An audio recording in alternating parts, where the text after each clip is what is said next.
Video में आ जाओ सबके सब।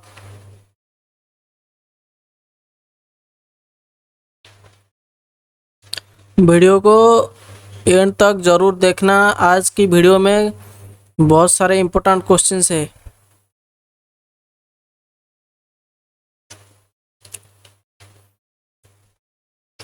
कैसे हो सब? Everyone fine. स्टार्ट करते हैं आज की सेशन।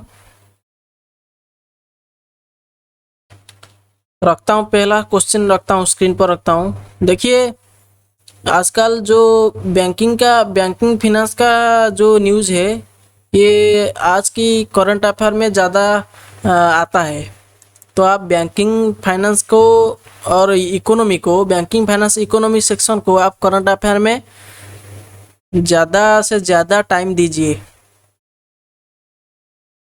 मेरे हिसाब से। तो मेरे हिसाब से आप वहाँ ज़्यादा टाइम दीजिए भाई।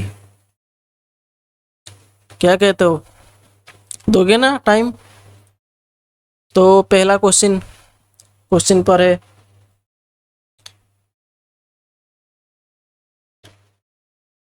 देखो, करंट अफेयर का क्वेश्चन पढ़ने से पहले एक बार सोचा, ठीक है? एक बार सोचना, क्योंकि ये कहाँ आपने पढ़ा था पिछले 2-3 महीनों में। आप इससे कहाँ पढ़ा था और कैसे पढ़ा था, ठीक है? मैंने आपको कह रखा था, कह चुका हूँ कि अगर आपका करंट अफेयर में कोई टॉपिक याद नहीं रहता है तो आप उस पर गूगल पे सर्च कीजिए, उसका थोड़ा इमेजेस देखिए और उसके उसके बारे में वीडियोस देखिए, उसका फोटोज़ देखिए, तो आपका याद रह सकता है इस तरीके से, ठीक है? ये चीज़ों को, करंट अफेयर को आप एंटरटेनमेंट की तरह लो। ये कुछ नहीं है, ये एंटरटेनमेंट ही है। ये क्विज शो है, ठीक है? यहाँ आप आ जाओ, वीडियो पर क्लिक किया, वीडियो प्ले हो गया। आप फास्ट से एंड तक ज़रूर देखो, ठीक है? श्योर देखना।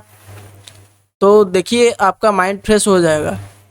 आप अगर क्वेश्चन को आंसर दे पा रहे हो कि नहीं दे पा रहे हो, ये तो आपके ऊपर डिपेंड करता है ना। लेकिन आप अगर क्वेश्चन का आंसर दे पा रहे हो कि नहीं दे पा रहे हो, आप क्वेश्चंस को देखा ना, ये सिर्फ वही इम्पोर्टेंट है, सिर्फ वही ज़रूरी होता है, ठीक है? जैसे कि देखिए, which startup has developed the world's first private digital court. Private का स्पेलिंग गलत है, गलती हो गया है। PRIVAT, private digital court for dispute resolution. इसका आंसर देखिए, तो वर्ल्ड की जो फर्स्ट प्राइवेट डिजिटल कोर्ट बनेगा, ओके? डिजिटल कोर्ट, ये आपको याद रहेगा, डिजिटल कोर्ट। तो ये डिजिटल कोड जो बनने वाला है, तो ये ऑब्वियसली एक टेक्नोलॉजी कंपनी के साथ ये टाइप करेगा, और वो टेक्नोलॉजी कंपनी है Jupitice, okay? Option D, Jupitice. Jupitice के साथ पार्टनरशिप किया है, सॉरी, जुपिटाइस ने डेवलप किया है। ये एक स्टार्टअप कंपनी है। तो Jupitice startup has developed the world's first private digital court for dispute resolution. जो कि बड़े बड़े डिस्प्यूट आ जाते हैं कभी ना कभी, कहीं ना कहीं, कौन सी फॉर्म में, किसी भी फॉर्म में, बड़े से बड़े डिस्प्यूट, छोटा छोटा डिस्प्यूट्स ये आ जाते हैं। तो उसकी रिजोल्यूशन के लिए, उसकी सॉल्यूशन के लिए अब हमको ज़रूरत है एक प्राइवेट डिजिटल कोर्ट की, जो कि यहाँ पर जुपिटाइस स्टार्टअप लेकर आ रही है, ठीक है?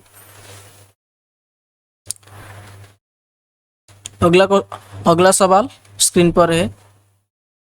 Which country has topped the 57th EY renewable energy country attractiveness index? मैं इस न्यूज़ में, ये न्यूज़ में इसलिए है ये मैं 20 सेकंड का न्यूज़ में आज डिस्कस कर रहा हूँ, ठीक है। क्योंकि पिछले वीडियो में साइक्लोन आया था उड़ीसा में, ठीक है, इसलिए कुछ पावर कट की वजह से वीडियो डिले हो गया। तो आज तो 1 जून है ना, तो 1 जून में मैं 20 सेकंड में की वीडियो क्यों अपलोड कर रहा हूँ, इसका रीज़न समझिए आप, ठीक है। और ये जो न्यूज़ है ना, ये काफ़ी इम्पोर्टेंट है। तो 57th EY renewable energy country attractive index, तो इसमें कौन सी कंट्री ने यहाँ टॉप मारा है? अगर मैं आपको कहूँ, ये जो 57th EY renewable technology EY renewable energy country attractiveness index है, इस इंडेक्स में हमारी इंडिया का रैंक 3rd पर है। ओके, ये काफ़ी अच्छा है, ठीक है। क्योंकि जो रिन्यूएबल सेक्टर में, एनर्जी सेक्टर में जो गवर्नमेंट की न्यू पॉलिसीज़ आ गए हैं, वो पॉलिसीज़ ज़्यादा मदद किए हैं इंडिया की पोजीशन को 3 पर लाने के लिए।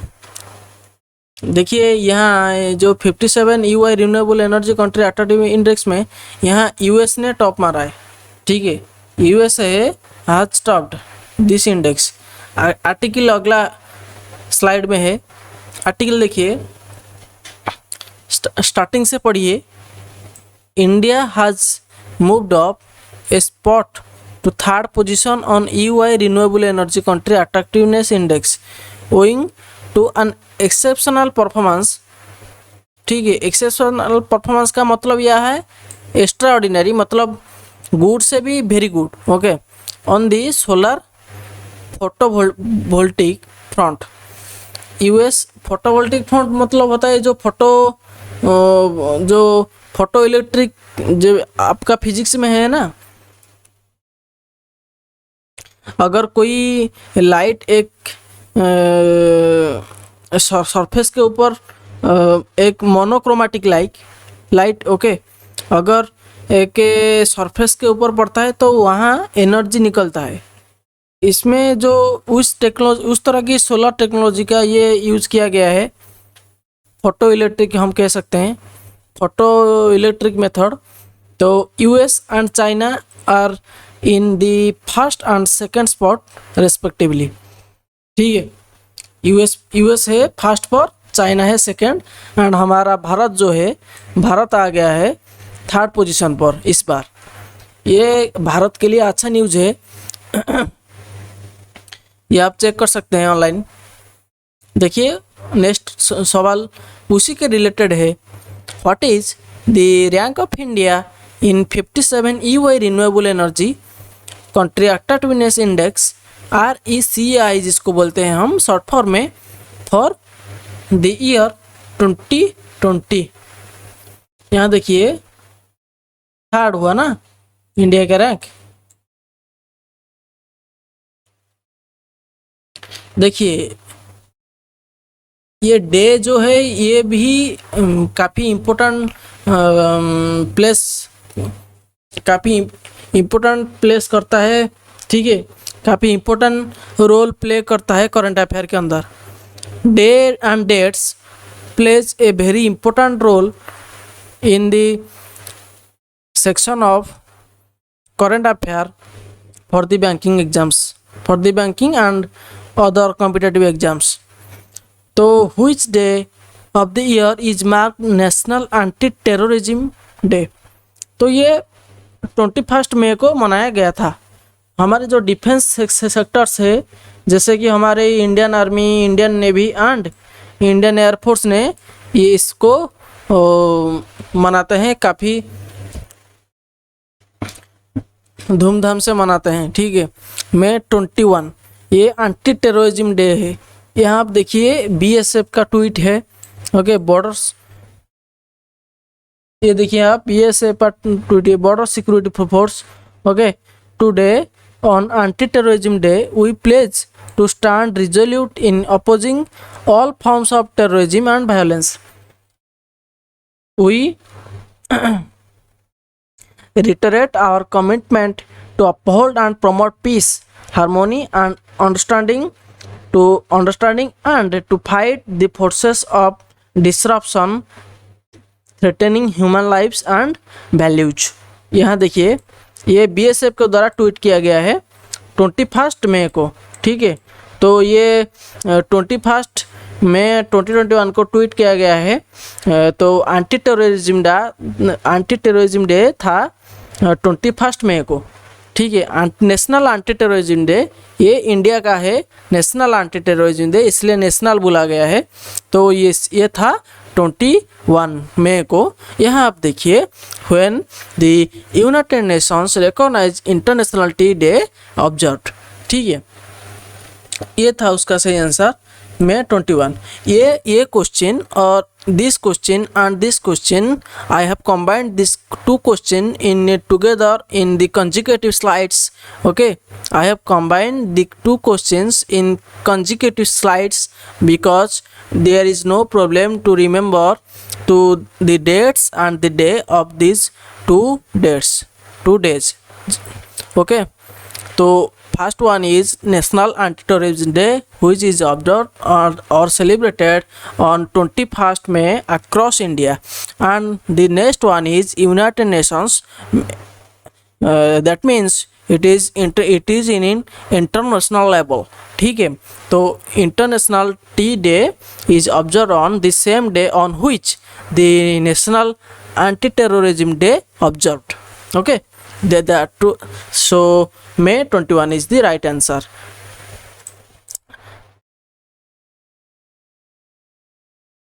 So this may be a trick, ठीक है। So this may be a trick to remember, to memorize easily by equating the date, okay, by equating the date with two different dates, okay, by equating the dates with two different days। तो May 21, okay, May 21 equal to United Nations International Tea Day plus National Anti-Terrorism Day। यहाँ आप देखिए banking finance के अंदर मैं बोला था अगर आप करंट अफेयर पढ़ते हैं रेगुलर बेसिस पे तो आप बैंकिंग फाइनेंस को ज़्यादा प्रायोरिटी दीजिए। तो wholesale price index in India is set for calculating from the year 2011 and 12, okay, 2011 and 12। I will show you the details about the questions and answer and even the answers in the next slide as before। So this article shows that India's WPI inflation rises to all-time high, okay, of 10.49% in April। India's WPI inflation April 2021, the wholesale price index grew, this is in past tense, okay, grew 7.39% during the month of March and it rose to 4.83% in the February, the data from Ministry of Commerce and Industry showed। तो कहने का मतलब ये जो ministry of commerce and industry कहने का मतलब ये है ये जो होलसेल प्राइस इंडेक्स है ये पिछले 10 साल में, ठीक है, पिछले 10 साल में, जैसे कि यहाँ देख रहे हो ना, तो इस साल से कैलकुलेट हो रहा है।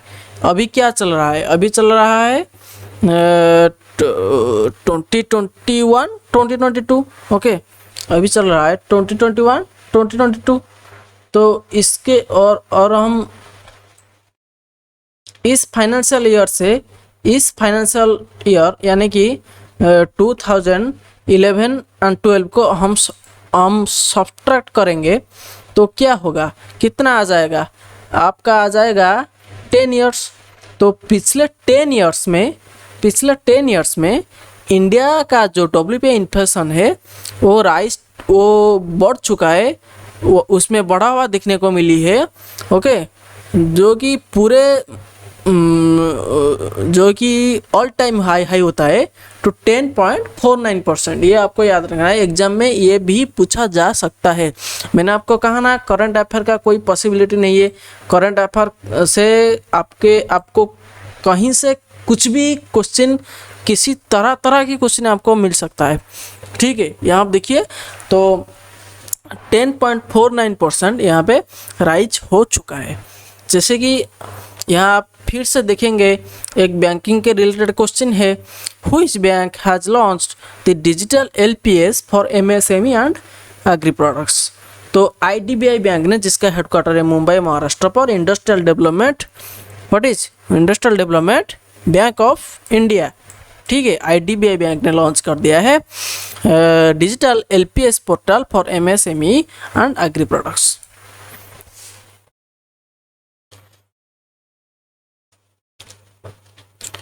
वर्ल्ड कोरियोग्राफी अवार्ड किसको मिला है? वर्ल्ड कोरियोग्राफी अवार्ड को किसी को दिया गया है? ठीक है, यहाँ आंसर है आपका सुरेश मुकुंद को वर्ल्ड कोरियोग्राफी अवार्ड मिला है 2020 का मिला है यहाँ। ठीक है, सुरेश मुकुंद को मिला है। अगर हम जाएंगे नेक्स्ट क्वेश्चन की तरफ, the newly launched oxygen recycling system has been developed by which organisation. तो ये इंडियन नेवी के द्वारा डेवलप किया गया है। जैसे कि आप देख पा रहे हैं, अभी कंट्री में ऑक्सीजन का बहुत ज़रूरी होता है। ठीक है, अगर एक कोविड पेशेंट को ज़्यादा सीरियस होने के लिए फील होता है और वो ज़्यादा सीरियस हो जाता है तो सांस लेने में ब्रीदिंग प्रॉब्लम होता है, वो तो कॉमन हो गया है आजकल। ठीक है, तो ऑक्सीजन की प्रायोरिटी आजकल इंडिया में बहुत हाई लेवल पे पहुंच चुका है। तो ऑक्सीजन रिसाइकलिंग सिस्टम की अब हमको ज़रूरत होती है, क्योंकि हम ऑक्सीजन को हम वेस्ट नहीं देना चाहेंगे। ठीक है, तो इसलिए oxygen recycling system has been developed by हमारे इंडियन नेवी की जो ऑर्गेनाइजेशन की जो बड़े बड़े रिसर्चर्स हैं, तो उन्होंने लॉन्च कर दिया है finally oxygen recycling system, okay, by Indian navy. Very very good and I appreciate it. तो चलते हैं नेक्स्ट क्वेश्चन की तरफ। तो वर्ल्ड मेट्रोलॉजी डे का थीम क्या था? पहले आपको यह देखना है, वर्ल्ड मेट्रोलॉजी डे ये 20 मई को मनाया गया था। ठीक है, यहाँ आप देखेंगे नेक्स्ट लाइन में आप देखेंगे, the world metrology day is observed on 20 मई to celebrate the international system of units. जैसे कि आप देख पा रहे हैं, मेजरमेंट फॉर हेल्थ, गजब का थीम, गजब का डे और गजब का थीम और गजब का पर्पज। देखिए, मेट्रोलॉजी का मतलब क्या होता है? मेट्रोलॉजी का मतलब होता है पानीपत विभाग। ठीक है, यहाँ आप देखिए मौसम डिपार्टमेंट। ओके, यहाँ आप देखिए इसका ये इस पर्पज के लिए मनाया जा रहा है, इंटरनेशनल सिस्टम ऑफ यूनिट। मुझे तो कोई लिंक नहीं दिख रहा है। यहाँ आप देखिए उसका थीम था, सही है। आप ये सोच रहे होंगे कि नहीं भाई, इसका थीम तो ये होगा, वेदर रेडी, क्लाइमेट स्मार्ट। ठीक है, ऑप्शन बी होगा आंसर। नहीं, ऐसा नहीं है भाई, इसका आंसर ये है option D, measurement for health. आप जाके गूगल पे चेक कर सकते हैं। वर्ल्ड मेट्रोलॉजी डे का थीम था मेजरमेंट फॉर हेल्थ। ठीक है, मेजरमेंट फॉर हेल्थ। तो ये 20 मई को मनाया जाता है। तो कौन सी कंपनी ने डिसाइड किया है to launch its showcase feature in India and is partnering with 30 news organisation? तो ये इंडिया की जो न्यूज ऑर्गेनाइजेशन है उनके साथ पार्टनरशिप करके, ठीक है, उनके साथ पार्टनरशिप करके एक न्यूज़ शोकेस बनाना चाहता है गूगल ने कार्रवाई की है। ज़्यादा स्मार्ट हो रहा है आजकल वो। ठीक है, बहुत सारे प्रोग्राम्स लॉन्च करता है, ठीक है। जैसे कि और गूगल में कहाँ न्यूज़ में था, गूगल अब स्पेस एक्स की जो स्टारलिंक है ना, उसके साथ पार्टनरशिप करके सैटेलाइट इंटरनेट सिस्टम बनाना चाहता है। सैटेलाइट के थ्रू हमको इंटरनेट सर्विस मिलेगा, ठीक है। इसलिए गूगल उसका काम उसका हाथ बढ़ा दिया है, उसका काम बढ़ा दिया है, ठीक है। इलॉन मस्क का जो स्पेस एक्स और स्पेस एक्स की जो स्टारलिंक सैटेलाइट से, ठीक है, उसकी मदद से हम ये चला पाएंगे इंटरनेट के सैटेलाइट के थ्रू हम अब इंटरनेट चला पाएंगे। ये सब होता है, ये सब नया नया विजन और नया नया डेवलपमेंट और नया नया उपाय, ठीक है, ये गूगल लेकर आता है हमारे पास। काफ़ी अच्छा है। और ये आप देखेंगे, which of the following country recently launched a long march 4B rocket carrying the Haiyang 2D satellite. यहाँ आप देखेंगे इसका आंसर है चाइना। ये चाइना भी आजकल काफ़ी न्यूज़ में रहता है, ठीक है। तो अभी अभी चाइना ने जुरोंग का एक जो रोवर होता है ना, जुरोंग, ये मार्च में वो लॉन्च किया था। जुरोंग चाइना है, चाइना था उसका सही आंसर, और रोवर का नाम था जुरोंग, ठीक है।